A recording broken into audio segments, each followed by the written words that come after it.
Bom dia e obrigada por aguardarem. Sejam bem-vindos à teleconferência de resultados do segundo trimestre de 2021 do Banco ABC Brasil. Estão presentes hoje conosco os senhores Sérgio Lulia Jacobi, CEO, Sérgio Borejo, diretor vice-presidente e CFO, e Ricardo Moura, diretor de Relações com Investidores. Informamos que esse evento está sendo gravado e que todos os participantes estarão apenas ouvindo a teleconferência durante a apresentação do Banco ABC Brasil. Em seguida, iniciaremos a sessão de perguntas e respostas, quando mais instruções serão fornecidas. Caso algum dos senhores necessite de alguma assistência durante a teleconferência, queiram, por favor, solicitar a ajuda de um operador digitando *0. Este evento também está sendo transmitido simultaneamente pela internet, via webcast, podendo ser acessado no endereço ri.abcbrasil.com.br, onde se encontra disponível a respectiva apresentação. A seleção dos slides será controlada pelos senhores. O replay deste evento estará disponível logo após o seu encerramento. Lembramos que os participantes do webcast poderão registrar via website perguntas para o Banco ABC Brasil que serão respondidas após o término da conferência pela área de RI. Antes de prosseguir, gostaríamos de esclarecer que eventuais declarações que possam ser feitas durante esta teleconferência relativas às perspectivas de negócios do Banco ABC Brasil, projeções, metas operacionais e financeiras, constituem-se em crenças e premissas da administração da companhia, bem como em informações atualmente disponíveis para o Banco ABC Brasil. Considerações futuras não são garantias de desempenho e envolvem riscos, incertezas e premissas, pois se referem a eventos futuros e, portanto, dependem de circunstâncias que podem ou não ocorrer.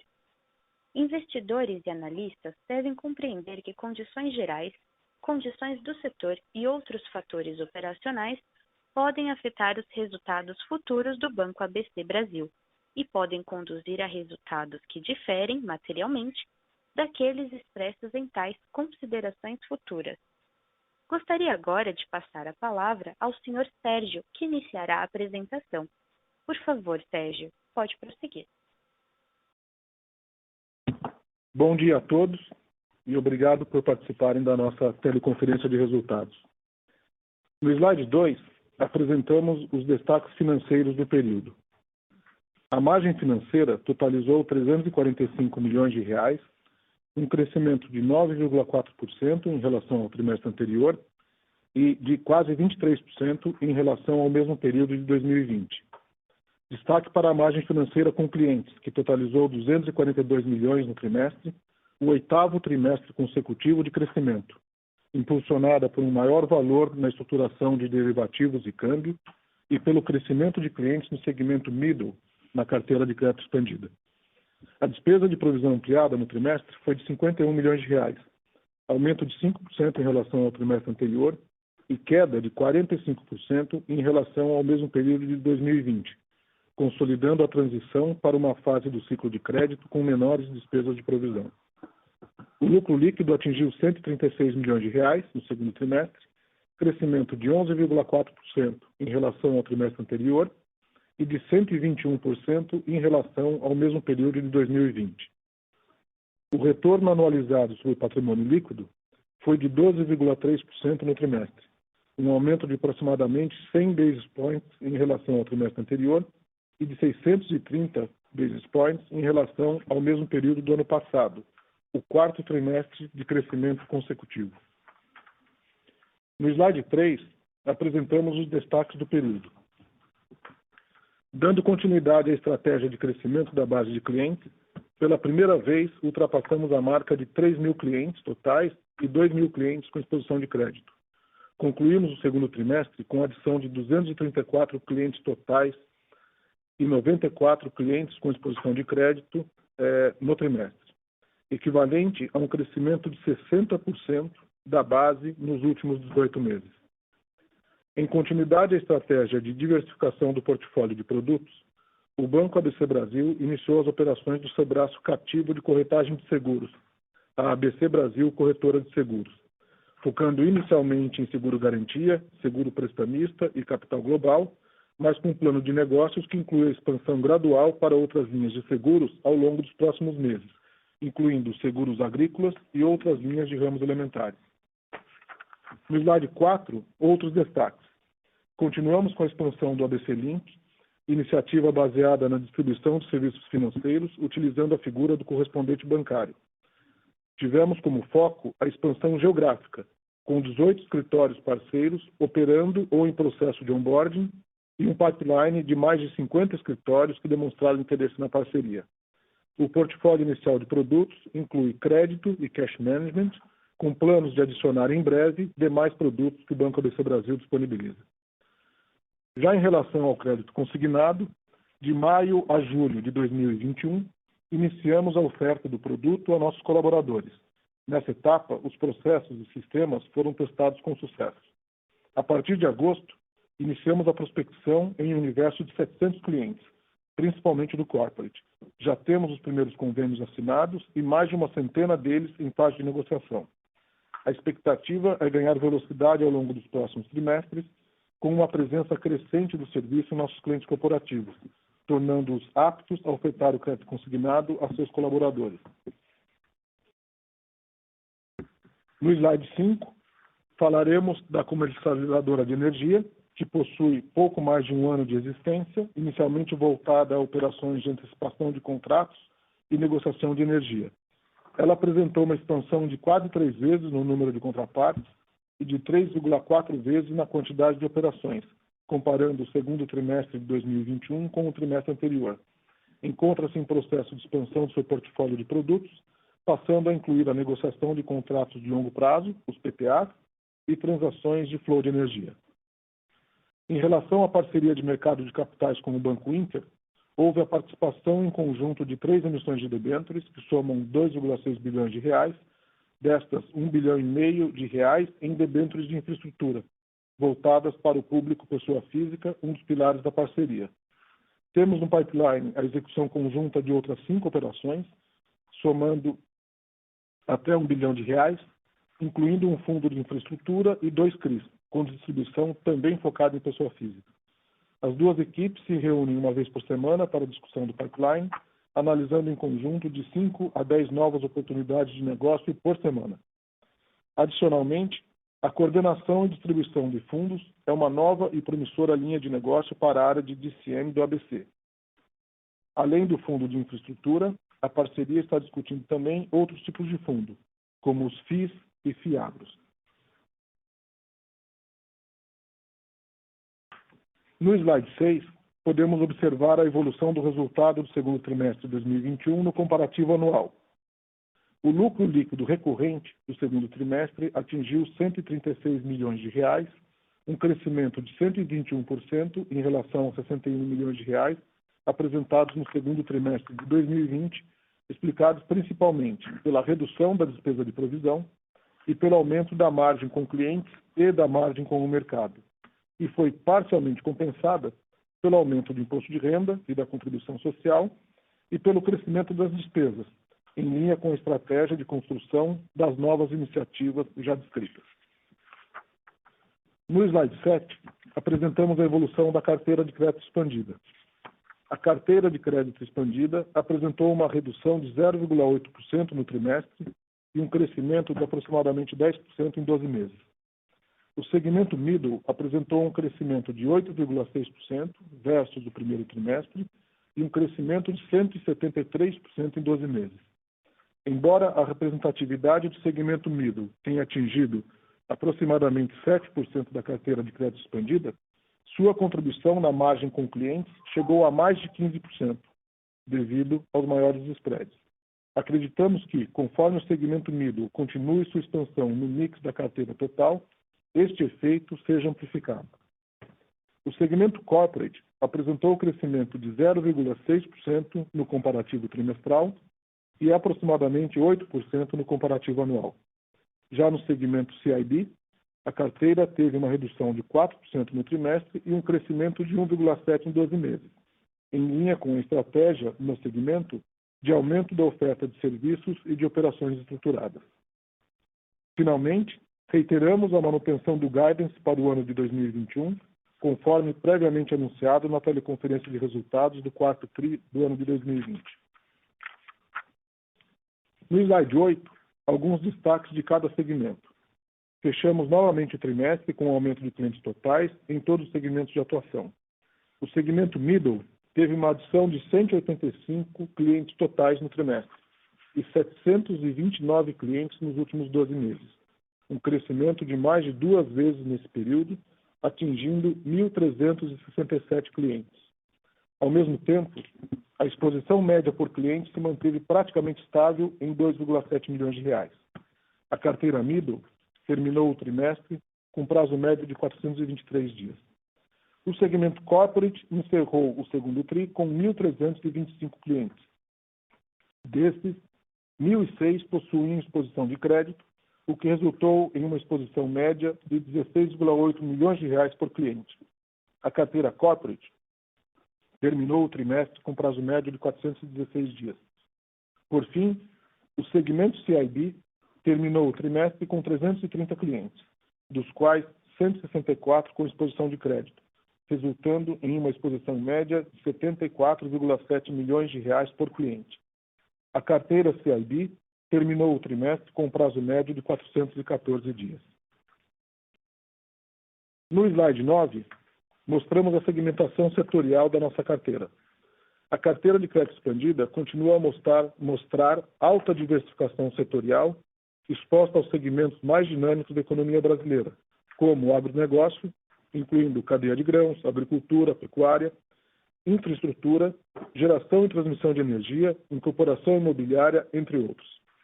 Os setores com maiores aumentos relativos de participação foram bancos, 1 ponto percentual, seguradoras, adquirentes e outros, 0,6%, enquanto os setores com maiores reduções relativas foram açúcar e álcool, menos 0,9%, e outros, principalmente comércio, menos 0,8%. No slide 10, apresentamos alguns indicadores que refletem a qualidade da nossa carteira de crédito. No primeiro gráfico, as operações com atraso acima de 90 dias.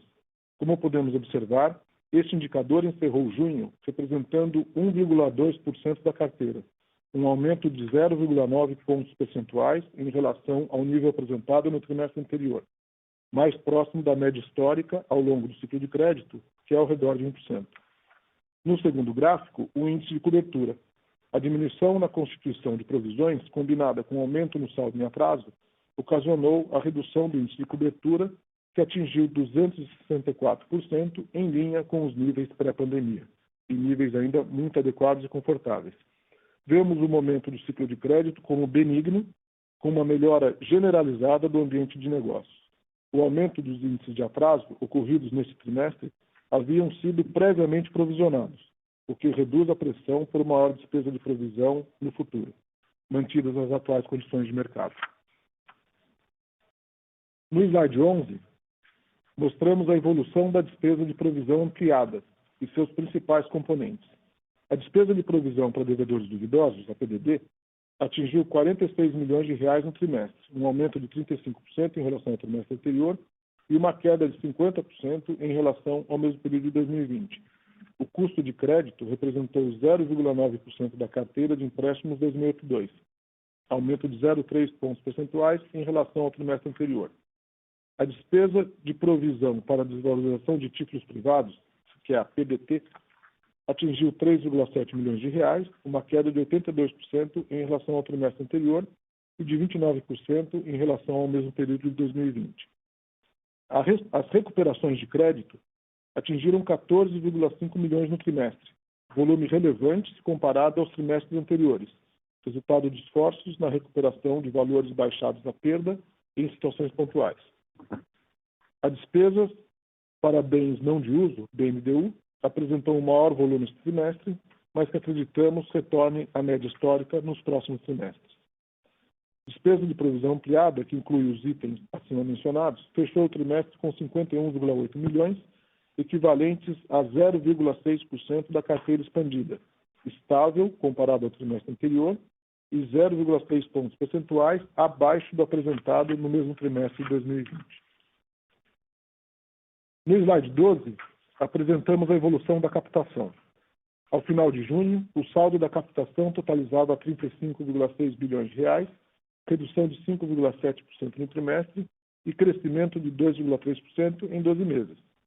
O mercado continua com boas opções de liquidez, tanto em moeda local quanto internacional, com bom volume e prazos interessantes. Continuamos a ver nossa capacidade de acesso a funding de qualidade como um dos diferenciais do nosso negócio. No slide 13, podemos observar a evolução do patrimônio líquido e do índice de Basileia. Encerramos junho de 2021 com patrimônio de referência de 5,5 bilhões de reais e patrimônio líquido de 4,5 bilhões de reais. No trimestre, tivemos o índice de Basileia total e de capital principal praticamente estáveis em função do aumento dos ativos ponderados pelo risco e da distribuição dos juros sobre capital próprio, compensados pela apropriação dos resultados do período e pela homologação do aumento de capital de 62 milhões de reais obtidos no trimestre. No slide 14, apresentamos a evolução da margem financeira. A margem financeira gerencial atingiu 345,7 milhões de reais no segundo trimestre, apresentando crescimento de 9,4% em relação ao trimestre anterior e de 22,7% em relação ao mesmo período de 2020. A margem financeira com clientes atingiu 242,3 milhões de reais, aumento de 11,8% em relação ao trimestre anterior e um crescimento de 18,9% em relação ao mesmo período de 2020. A margem com clientes será melhor explicada no próximo slide. A receita da remuneração do patrimônio líquido, a CDI, foi de 28,5 milhões de reais no segundo trimestre, crescimento de 65% em relação ao trimestre anterior e de 22% em relação ao mesmo período de 2020, em linha com os movimentos da taxa básica de juros, dada a natureza asset sensitive do nosso balanço. Como resultado, a taxa anualizada da margem financeira gerencial, o NIM, foi de 3,5% no segundo trimestre, crescimento de 0,3 pontos percentuais em relação ao trimestre anterior e de 0,5 pontos percentuais em relação ao mesmo período de 2020, retornando a níveis vistos em 2019. No slide 15, podemos observar a evolução da margem e dos spreads com clientes.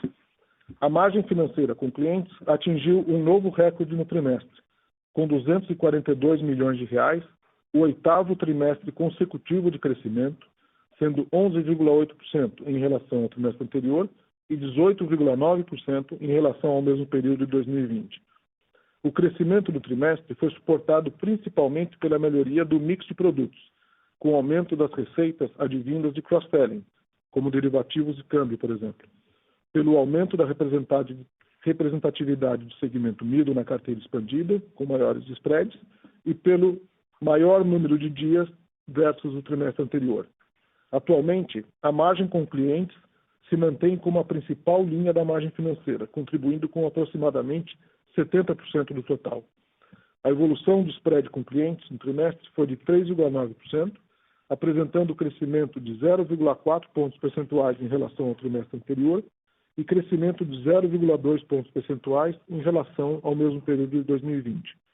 Já o spread com clientes ajustado pela provisão fechou o trimestre em 3,4%, crescimento de 0,8 pontos percentuais em relação ao TRI anterior e de 1,3 pontos percentuais em relação ao mesmo período de 2020, reflexo de menores despesas de provisão. No slide 16, falaremos das receitas de serviços.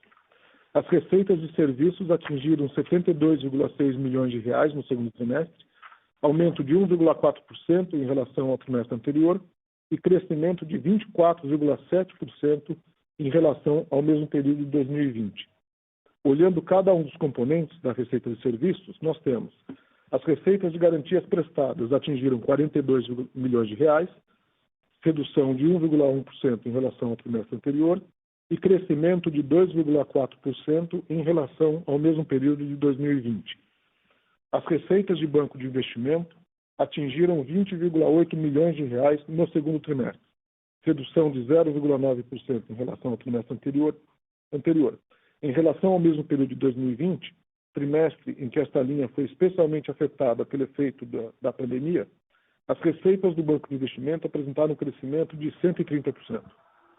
Finalmente, as receitas de tarifas atingiram 10 milhões de reais aproximadamente, crescimento de 20% em relação ao trimestre anterior e de 21% em relação ao mesmo período de 2020, em linha com o aumento do número de clientes e de transações. No slide 17, apresentamos a variação das despesas e do nosso índice de eficiência. As despesas de pessoal, outras despesas administrativas e PLR atingiram 143 milhões de reais no segundo trimestre, crescimento de 7,5% em relação ao trimestre anterior e de 23% em relação ao mesmo período de 2020. Esta dinâmica é resultado do desenvolvimento de iniciativas estruturantes, incluindo a continuidade da expansão do segmento middle, o lançamento de novas linhas de negócio e as frentes de inovação e digitalização.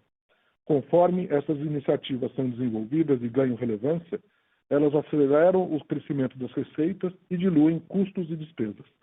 Como resultado, o índice de eficiência atingiu 35,5% no segundo trimestre de 2021, redução de 0,7 pontos percentuais em relação ao trimestre anterior e de 1,7 pontos percentuais em relação ao mesmo período de 2020.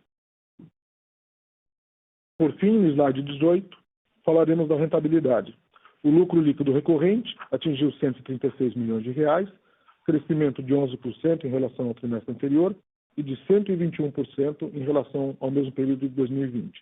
O retorno anualizado sobre o patrimônio líquido recorrente foi de 12,3%, aumento de 1 ponto percentual em relação ao trimestre anterior e de 6,3 pontos percentuais em relação ao mesmo período de 2020.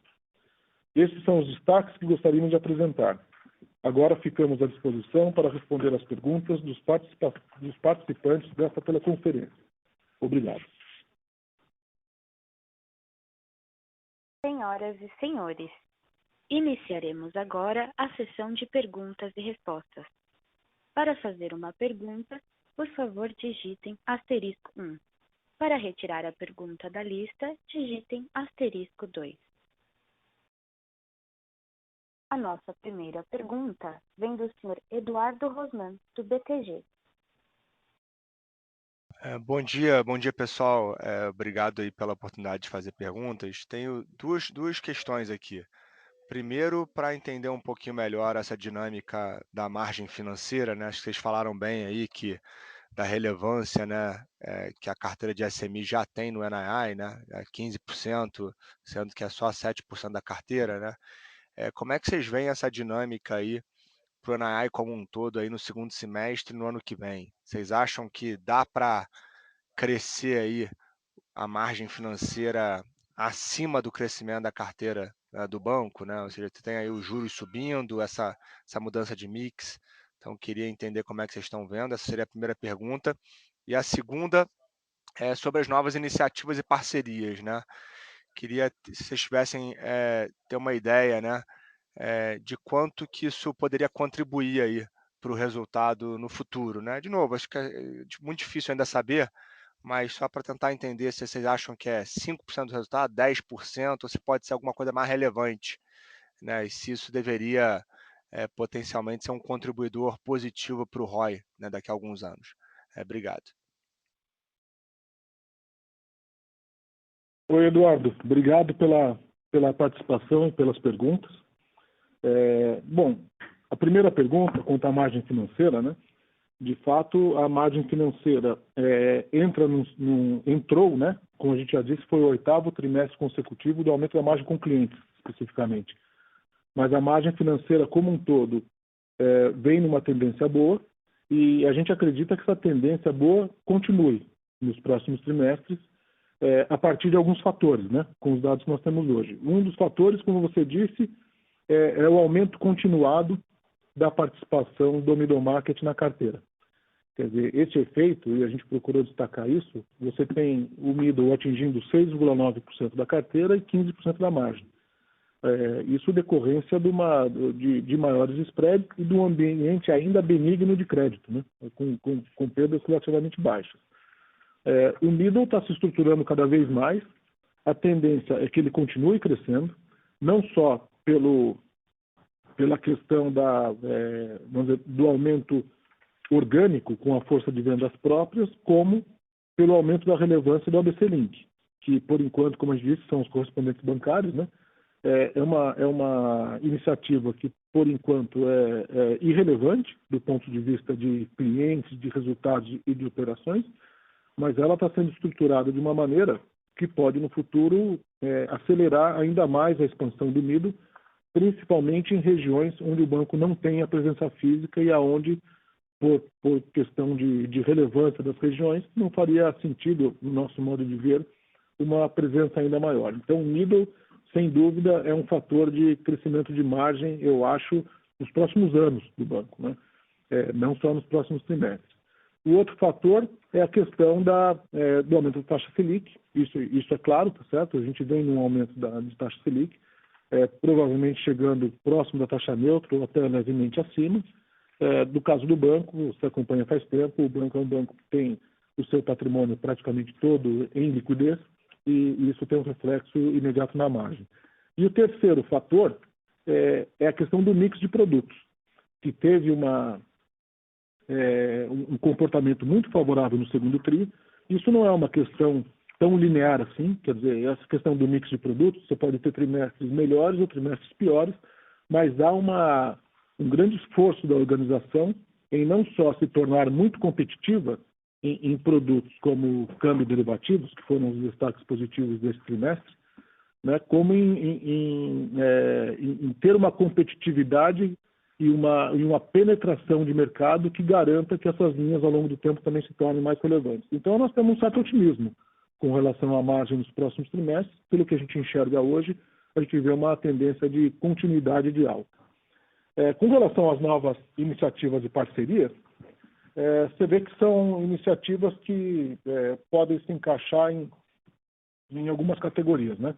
Você tem iniciativas de novos produtos, como são a comercializadora de energia, como é o caso da corretora de seguros, que são produtos, e mesmo a ênfase maior que está sendo dada na parte de banco de investimento, no geral são produtos que complementam a nossa oferta de produtos para clientes já existentes, isso é, não há o custo de aquisição do cliente, o cliente já está na casa, é simplesmente você ofertar para ele uma gama maior de produtos e, portanto, se tornar um banco mais interessante para esse cliente, mas, ao mesmo tempo, são produtos que têm um baixo consumo de capital. Então, a gente acredita que, do ponto de vista da rentabilidade futura, eles podem ter alguma relevância, já que eles agregam receita sem praticamente agregar nenhum tipo de consumo de capital. Então, você, com o mesmo capital, você consegue alavancar mais em receita. Você tem outras iniciativas que são canais, como o ABC Link, ou que são novos mercados. Por exemplo, no caso do crédito consignado, que a gente começa agora, como foi explicado, a gente passou um período de MVP, que foi até julho. Em agosto, nós já firmamos alguns convênios com empresas e já estamos entrando em produção de fato. Esse é um produto que a gente vê uma relevância muito importante no futuro. É um business que é B2B2C, né? Esse canal B2B, que é o nosso relacionamento com as empresas, a possibilidade de firmar convênios com elas e a possibilidade de entender a situação de crédito dessas empresas, que dá uma maior confiança ou não no crédito consignado privado, eu acho que são diferenciais competitivos bem importantes. E aí, o que nós vamos ter que nos provar, e estamos preparados para isso, estamos bem estruturados, é a nossa capacidade de chegar no cliente final. Quer dizer, não só de firmar o convênio com a empresa, mas de oferecer um produto competitivo para o tomador do crédito, que é a pessoa física colaborador dessa empresa. Desse lado, a gente desenvolveu uma série de pesquisas, a gente analisou todos os atuais players de mercado, qual que é a oferta de valor que eles têm, como é que eles posicionam o produto, que tipo de valor que eles agregam, além do empréstimo em si, e eu acredito que nós estamos vindo com uma proposta muito competitiva, muito atraente para os colaboradores dos nossos clientes e, portanto, com uma chance de sucesso muito grande. Mas esse ainda tudo e sim. Isso tudo junto, eu acho que no tempo, é difícil falar agora, certo? Porque são algumas iniciativas que ainda estão muito no início. mas eu acredito que no tempo, se você pegar um período de 2 a 3 anos, elas podem trazer o ROE estrutural do banco num nível significativamente superior àquele que a gente apresenta hoje. Então, tá ótimo. Obrigado, Sérgio.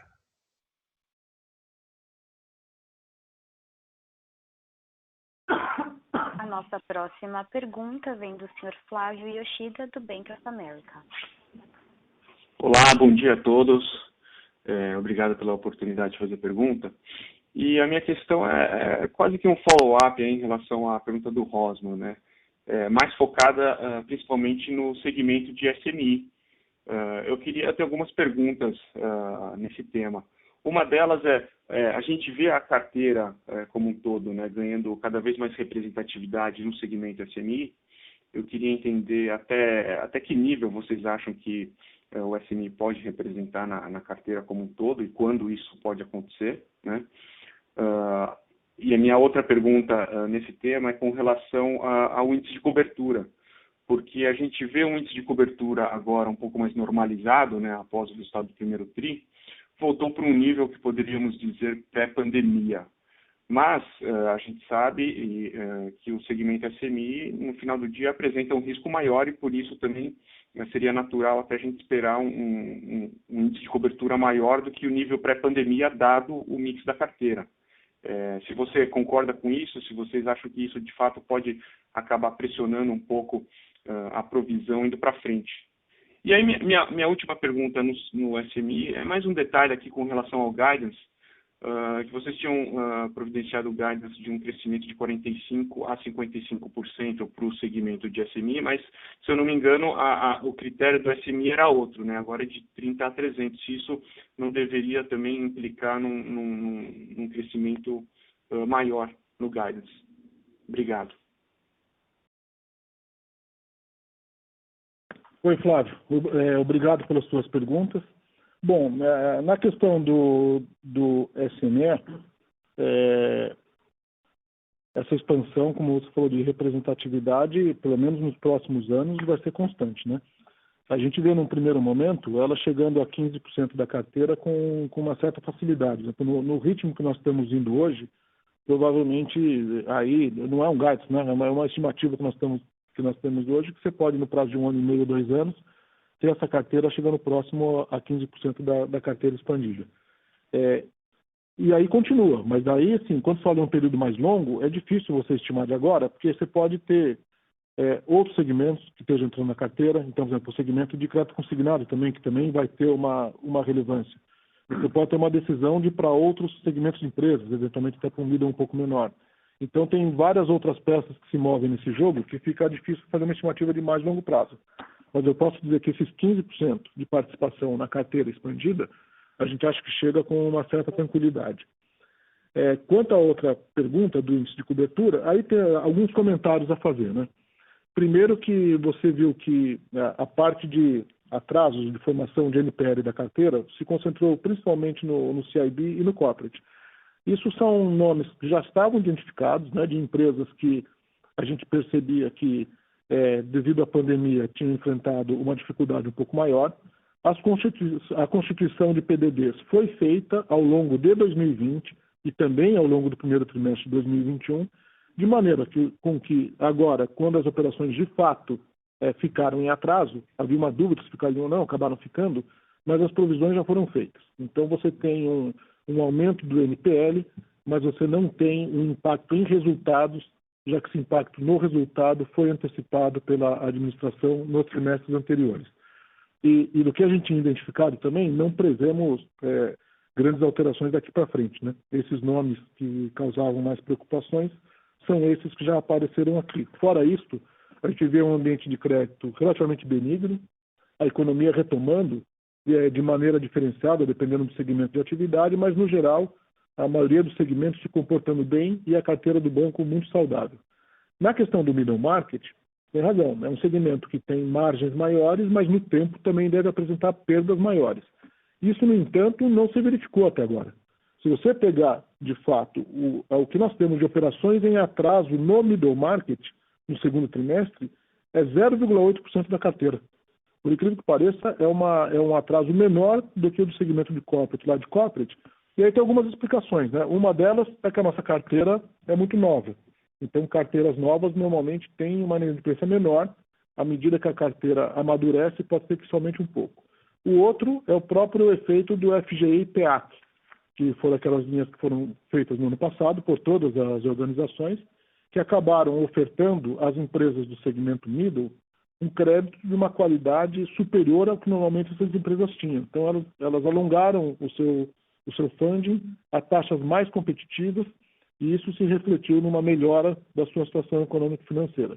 Em que pese isso, você vai lembrar que no primeiro trimestre de 2021, até para nos precavermos eventualmente de uma piora futura, que ainda não se verifica, mas que poderá se verificar, a gente fez uma provisão adicional especificamente no segmento de middle market, além da provisão específica que normalmente é feita. Então, nós temos hoje no segmento de middle uma provisão média feita de 3,5% por um atraso de 0,8%. Então, com um índice de cobertura de mais de 4 vezes, né? Um índice muito confortável. E na ressegmentação não houve, não. O middle sempre foi 30,300. O que a gente fez foi uma ressegmentação dos outros segmentos. Então, o nosso corporate, que é de 300 a 2 bi, hoje ele vai de 300 bilhões a 4 bilhões. E o CIB é acima de 4. Mas o middle foi lançado em 2019, já sendo de 30 a 300 milhões de reais. Entendi. Tá bom, não, eu concordo, o middle realmente está com uma qualidade muito boa, mas a gente, pelo menos a minha percepção é que quando a economia está indo tudo bem, acho que é ok, né, ter essa cobertura, mas quando dá um soluço na economia, tudo bem que a gente não tem nenhum sinal disso no curto prazo, o middle acaba sofrendo muito mais do que o corporate, por exemplo, né, e por isso que eu acho que seria natural a gente ver uma cobertura mais alta, mas eu entendo que vocês estão se precavendo aí para qualquer movimento nesse sentido. Mas está ótimo, obrigado pelas respostas.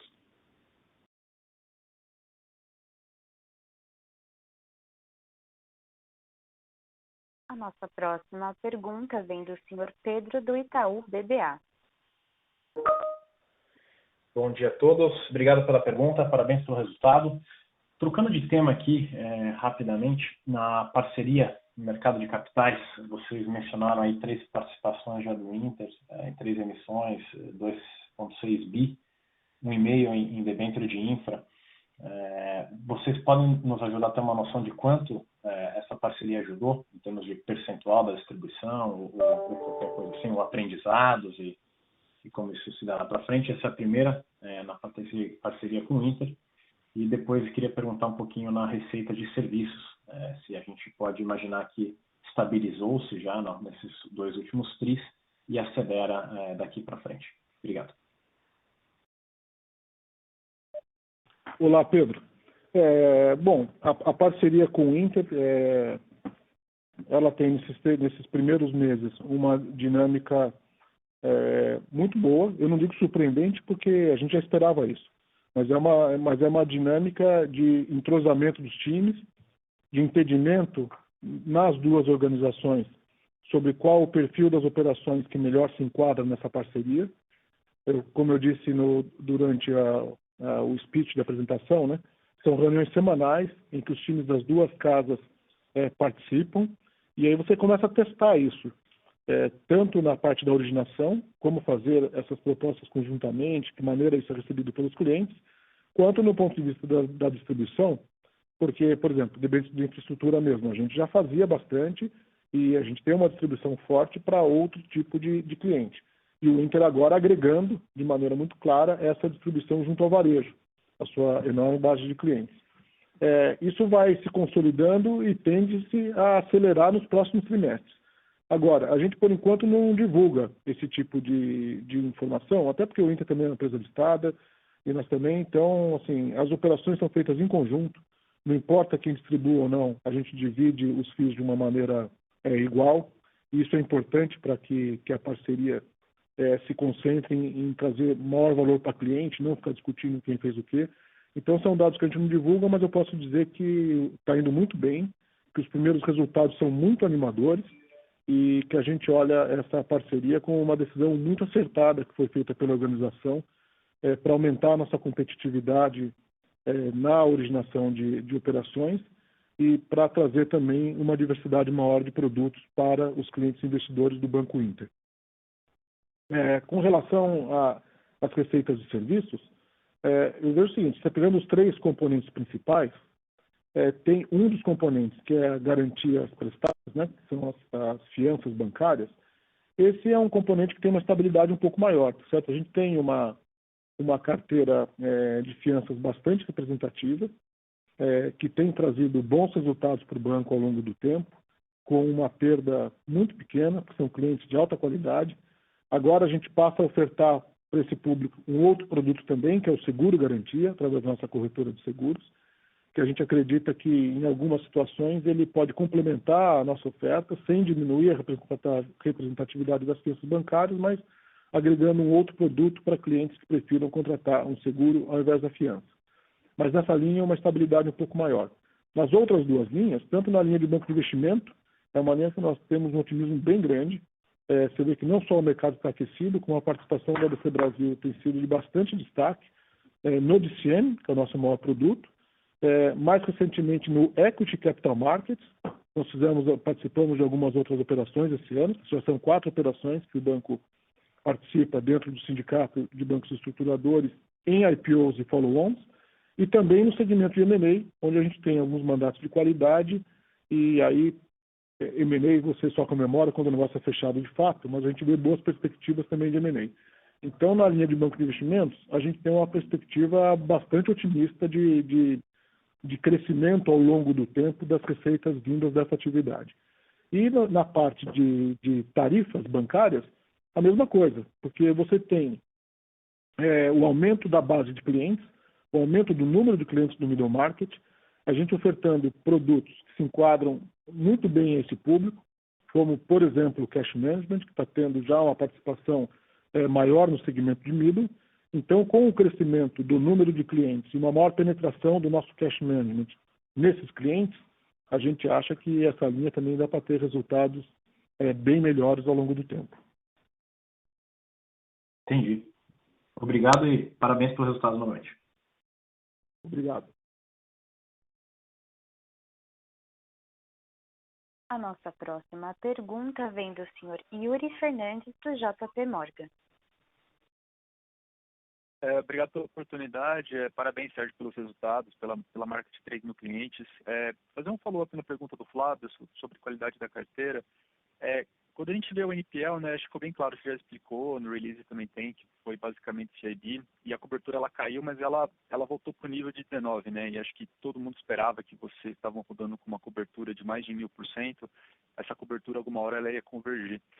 Mas pensando aqui para frente, eu não sei, a gente vê as letrinhas ali, né? A gente vê que esses créditos provavelmente eles estão em F, a gente não sabe se eles vão evoluir até H, mas provavelmente o banco vai ter que voltar em algum momento a rodar, talvez com cost of risk mais próximo da média, né? Que eu acho que era mais ou menos 1% de cost of risk, e esse TRI acho que foi 0,7%. Então, minha dúvida é só pensando em provisionamento, assim, acho que não uma preocupação de asset quality ou um ciclo, nada disso, mas assim, dá para o banco rodar mais para o nível desse TRI, ou já para os próximos trimestres a gente começa a ver o banco voltando para o nível de PDD mais em linha com o histórico, vai mais perto desse 1% de cost of risk? Essa é a primeira pergunta.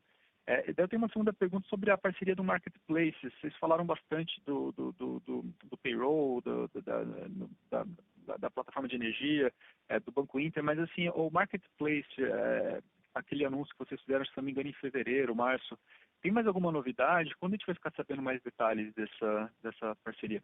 Obrigado. Oi, Yuri. Obrigado pelas suas perguntas.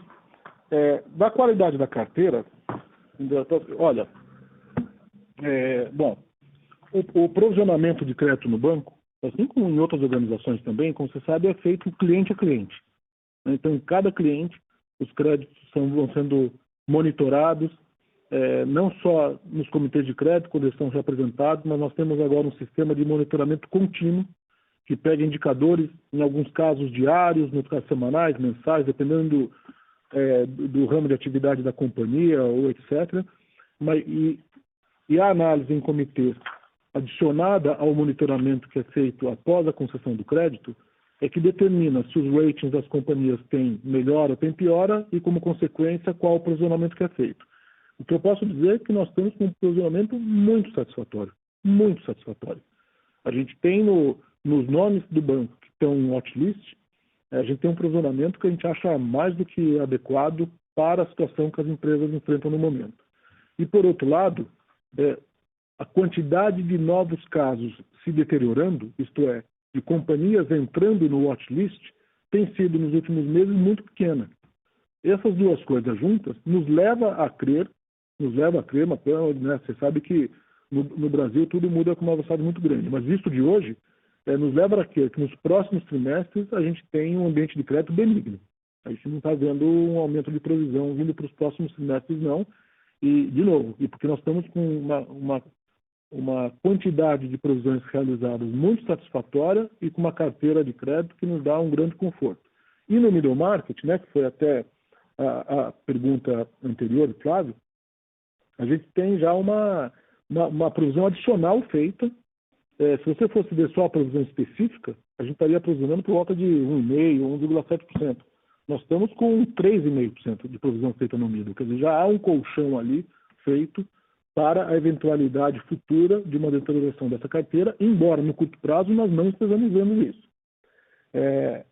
E a segunda pergunta, que é o marketplace, olha, essa parceria está indo muito bem. Eu posso dizer que a gente atrasou um pouco, teve essa questão essa centralização dos recebíveis de cartão, né, que foi lançada no início de junho, que causou uma dificuldade do mercado como um todo, principalmente das empresas que fazem a centralização desses recebíveis de cartão, gerou problemas entre elas da interoperabilidade, etc. e tal, e isso fez com que nós adiássemos por algumas semanas o lançamento da nossa plataforma. Mas eu vou dizer que ela já está em teste, já está em MVP, já tem transações sendo feitas e para acertos, pequenos acertos de sistemas e tudo mais, mas a expectativa é que muito em breve a gente anuncie formalmente e passe a operar. Então, esse é uma que eu espero no resultado do terceiro TRI já poder anunciar alguma coisa, se tudo correr conforme nós estamos esperando. Maravilha, Sérgio. Obrigado e novamente parabéns. A NAE é muito forte, parabéns. Obrigado. A nossa próxima pergunta vem do Sr. Carlos Gomes, do HSBC. Bom dia, obrigado por a pergunta. Eu queria saber se pode comentar sobre o efeito estimado da reforma fiscal, se aprovada. E segundo, se poderia explicar mais a provisão que tem a BNDU, a provisão para assets que não são de uso próprio, que é exatamente que devemos esperar. Obrigado.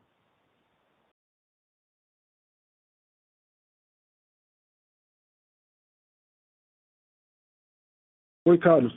Obrigado pela sua pergunta. Bom, a reforma tributária, nós estamos vendo, tem havido mudanças, né, no que se espera da reforma tributária em relação ao projeto original que foi enviado pelo governo para a Câmara dos Deputados e aos dois substitutivos que já foram apresentados pelo relator, um primeiro substitutivo, agora um segundo, e temos que ver ainda o que vai a plenário e o que vai de fato ser votado. Agora, se nós pegarmos da maneira como está no substitutivo mais recente, que foi apresentado pelo deputado Celso Sabino na semana passada, eu vou dizer que assim, há uma leve piora, mas muito marginal em relação atual, na situação atual, porque você tem a extinção do juros sobre capital próprio, e isso pega todo o sistema financeiro de uma maneira muito forte, dado que pela natureza da atividade, os bancos têm que ser muito capitalizados e essa capitalização faz com que o efeito do JCP seja um efeito importante nas instituições financeiras. Mas, por outro lado, você tem esse efeito praticamente todo compensado pela diminuição do imposto de renda da pessoa jurídica, que cairia de 15% para 2,5%. Um ponto que ainda fica, e que eu acho que o sistema financeiro, ao longo do tempo, tem que conseguir vamos dizer assim, mostrar seus pontos, é que o sistema financeiro paga uma alíquota de contribuição social sobre o lucro líquido muito superior a de outros segmentos. E isso é uma situação que, pelo que nós vimos, só existe no Brasil, né? Um segmento que tem uma taxação superior a de outros segmentos. Isso provavelmente não será tratado nessa reforma, isso já é assim, e provavelmente continuará da mesma maneira, e, portanto, será neutro. Então, como reforma tributária, posso dizer que, se aprovado da maneira como está hoje, do ponto de vista de impacto no resultado final, é praticamente irrelevante. É pior, mas muito pequena. Com relação ao BNDU, eu vou passar aqui para o Sérgio Borejo, que está do meu lado, e ele pode dar uma explicação melhor. Oi, Carlos. Obrigado pela sua pergunta. Bom, como você sabe, os bens não de uso, eles são parte integrante da provisão ampliada de crédito, né? E como tal, a gente faz uma reavaliação periódica. Normalmente, de 3 em 3 meses, a gente avalia todos os bens da carteira. E ao efetuarmos uma reavaliação esse trimestre, a gente achou mais prudente fazer essa provisão. Muito provavelmente, nos próximos trimestres, a gente deve voltar para os nossos níveis históricos, que são muito próximos de zero, quer dizer, não deve ter grandes oscilações aí não. Mas simplesmente uma reavaliação normal, um procedimento normal da nossa reavaliação dos bens de uso. Tá? Se posso perguntar lá, qual é a natureza dos bens que foram reevaluados? Propriedades, maquinária, instalações industriais, que tipo de ativo que acredita que tem menos valor agora que tinha no passado? São imóveis. A gente no BNDU não tem maquinário. Hoje praticamente nós só temos imóveis, nós temos um saldo baixo de BNDU hoje, abaixo de 200 milhões de reais. Ele tá uma carteira muito pequena em relação ao nosso patrimônio. Tá? E só tem imóveis. Muito claro. Obrigado.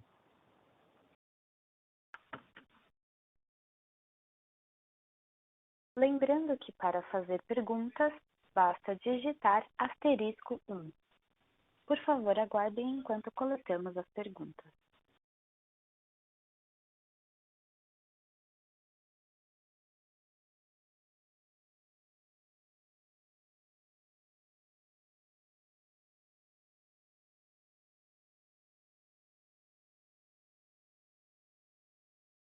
Encerramos neste momento a sessão de perguntas e respostas. Gostaria de passar a palavra ao Sr. Sérgio para as considerações finais. Por favor, Sérgio, pode prosseguir. Bom, muito obrigado a todos pela participação na nossa teleconferência de resultados. E eu, o outro Sérgio, o Sérgio, mais o Ricardo e todo o time, permanecemos à disposição de todos para outras dúvidas que vocês possam ter. Abraço a todos. A teleconferência do Banco ABC Brasil está encerrada. Agradecemos a participação de todos e tenham um bom dia.